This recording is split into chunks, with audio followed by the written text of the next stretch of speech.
products, including premium integrated preamp stage and amplifier stage. Hi, I'm Mark. I'm from Linear Tube Audio. We're in Tacoma Park. We've been there for a few years now, 6 or 7 years. We have 9 employees, and we make amplifiers. We have here some, we set this up about 1 minute before anybody walked in the door. So hopefully it sounds good. What we have today is we have an integrated amplifier. We have basically all of our amplifiers are designed by this gentleman named David Burning. And in fact, about a third of the people in this room either already have our amps, design the amps, or will never buy any amps. So, because I've been to this meeting many times. But anyway, so we used to have, we started off with David's Microzodal, which was a 1 watt headphone amp. Also, you can use it for speakers because it had the topology of a integrated amp, but it just had 1 watt. And it also turned out to be a great preamp. So since then, we've upgraded, changed, and lately, David's been more generous with some of his higher end techniques, which we've rolled into some of our into our amplifiers. So we have basically 2 power amps. One is a 46 watt. We call it the Z40. It's a 46 watts at 8, 51 at 4, and we have this is an integrated version of that. This has I think Mullard EL34s in it. You can use KT77s, Teslas, Amperex, any EL34. The better the tube, the better it sounds.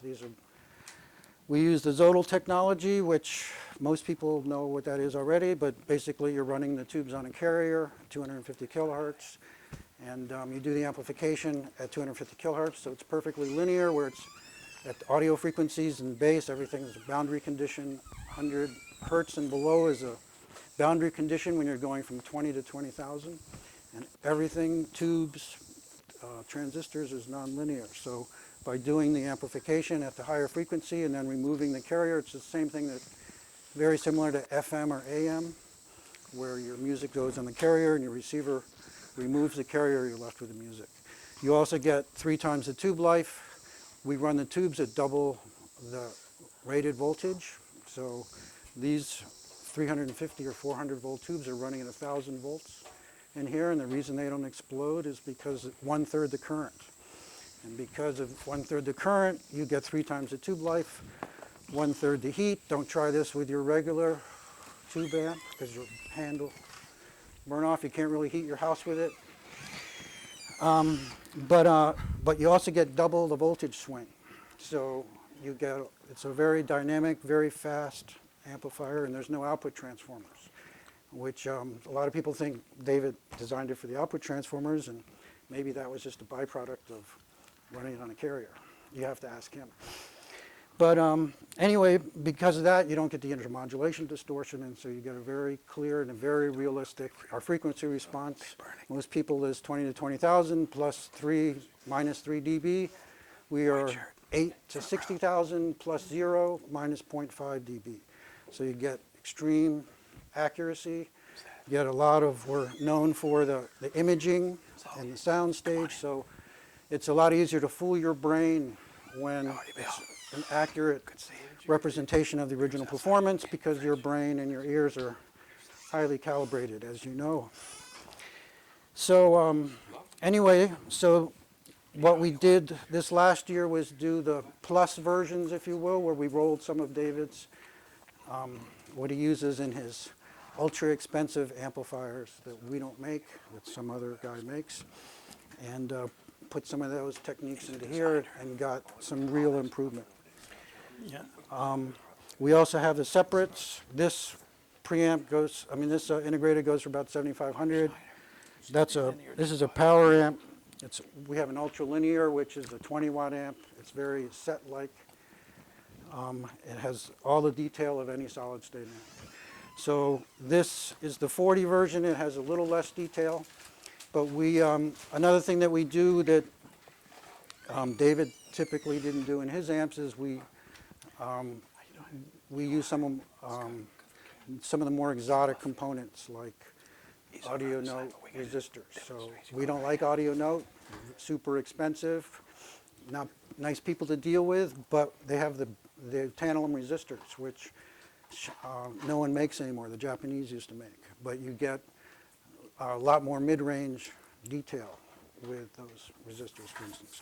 So anyway, we got, this has a phono preamp. We use a Lundahl step-up transformers.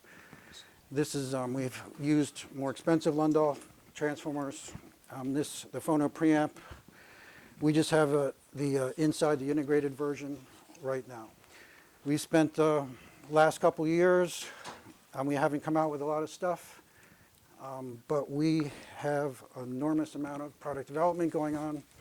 Since I have this thing, I'm not telling you about it because I can't have it on the internet until it comes out.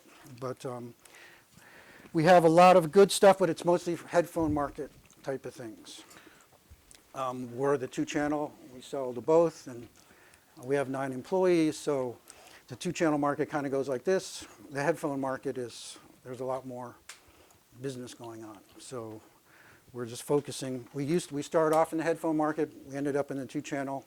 Now we're just we've done a lot of cost reduction in the last year, and really try to remove a lot of the labor out of the Zodal technology, and are finally getting some of the results of that. So we hope to have maybe a new amplifier at CAF, and maybe a different amplifier at Expona, but these are newer versions of what we had by using this, what we call the Plus. And anyway, we do a lot of things. We use ceramic circuit boards. We use Mundorf caps sometimes. We use a lot of techniques that other people talk about a lot, like the thickness of their boards and how much copper they put on it and all this stuff that they have. I see a lot of YouTube videos for other manufacturers, and we should probably do more videos because we have all that stuff in here plus, and it's but you have to read, a detailed website to find that out. So anyway, we went to Pacific. It was a really great show. It reminded me of CAF when it first started out. It's kind of in a woodsy hotel. So it was kind of like CAF in the woods.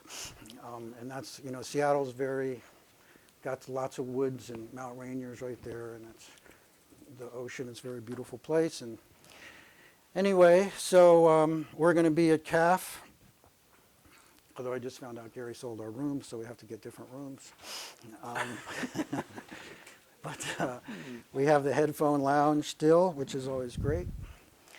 And anyway, we're really got more activity with new development than we've had in a while, and have some really great stuff that we're working with David on. And so it's really, and we also we have an additional engineer. We were up to about 10 people. We're in Tacoma Park. We have a demo room. We're not open on Saturdays. We will be happy to meet someone. If someone was actually interested, it would be a better demo spot over there because we have all kinds of different higher end speakers. I mean, these are good speakers, but ones that don't need subwoofers and stuff like that. You don't really need a subwoofer. I mean, if your speakers are good because of the quality of this, and it goes all the way down to 8 hertz completely flat, you get some really controlled, really good bass out of it. But anyway, that's a much better place. And but anyway, we have a lot of product, a lot of stuff. But like I said, if we tell everyone about it, then they don't buy the stuff we have now. So we have to. So Mark, how much is the integrated with the phono stage and everything? With the phonos, I think it's about 8,500 with the phono stage. Mm-hmm. So the thing about phono stages is a lot of the quality of a phono stage is the power supplies. And so there's 3 kinds. So these have David Burning power supplies in them. So three kind of power supplies. There's a switching power supply like a wall wart, which is plugged into the wall of your computer. It's the cheapest way to build a power supply, and also has a wonderful noise. And then linear power supplies. We make linear power supplies for a lot of our products. We actually sell them. Dr. Vinyl back there is our biggest seller of power supplies. And what does he use them for? He puts them on turntable motors, which me as an engineer, I still have hard time wrapping my head around that. Makes it sound better, but it does. And he's bought like 20 or 30 of them in the last 6 months. And he tells his customers, if you don't hear any difference, don't send me any money. And they all seem to be paying for it.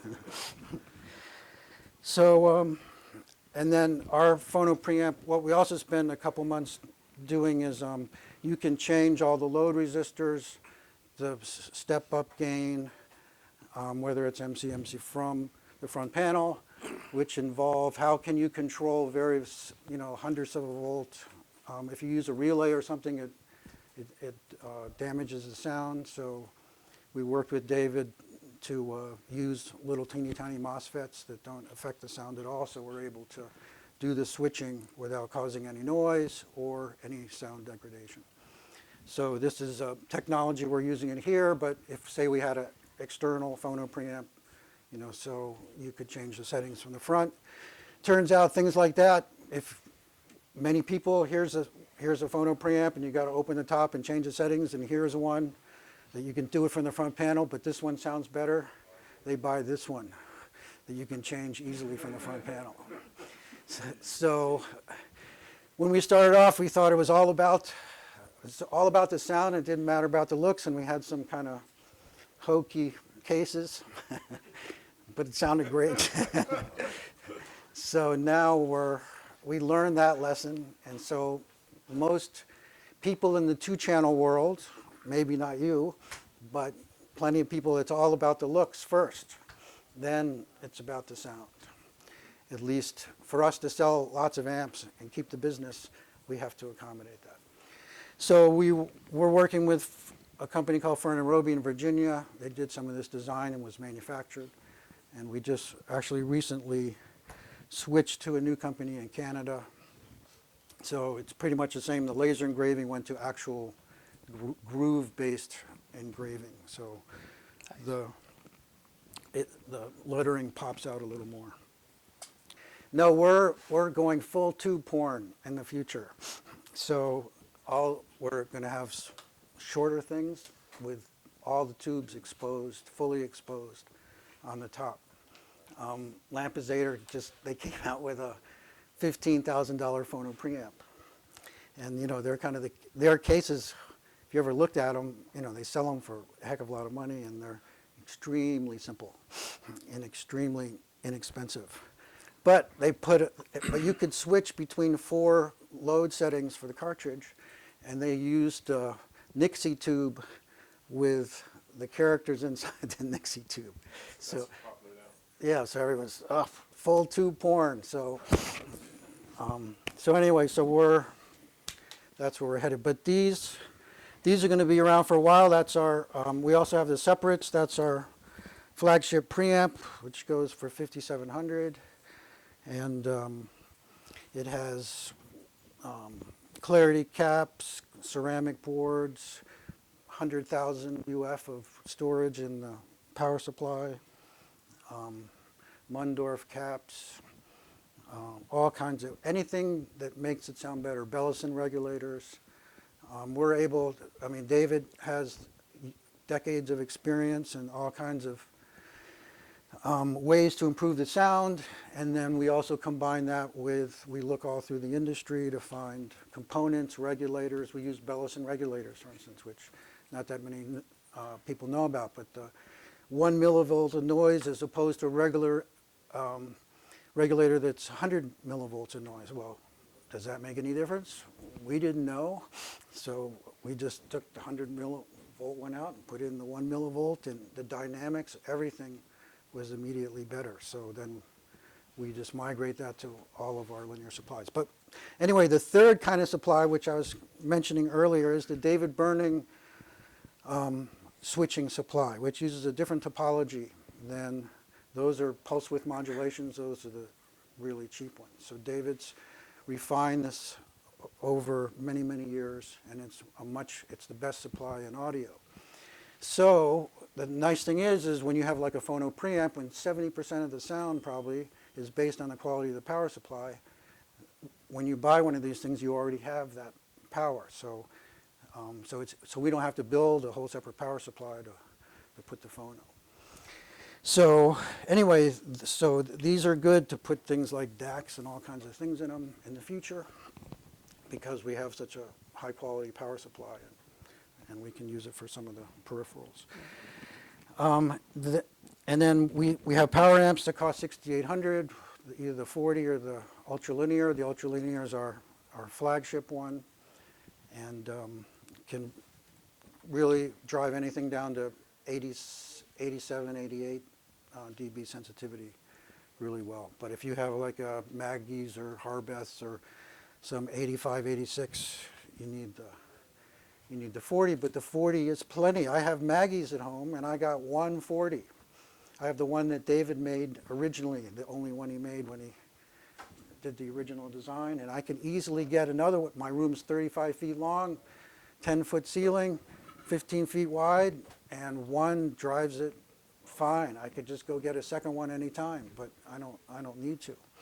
So a lot of people really think they need 100 watts or more, so which is our biggest problem in sales, is because so many people are convinced that you need all this headroom and all this extra, and we have many, many, many, many customers with speakers from $1,000 to $50,000, and we do have some people with the monoblocks, and a lot of guys have one, and we send them a second one and say, here, use this for monoblocks, and they usually send it back and say, it's not two of them, it's a little better, but it's not $6,800 better. So, but some people, they only have monoblocks. There's all kinds of audiophiles in this world. So, anyway,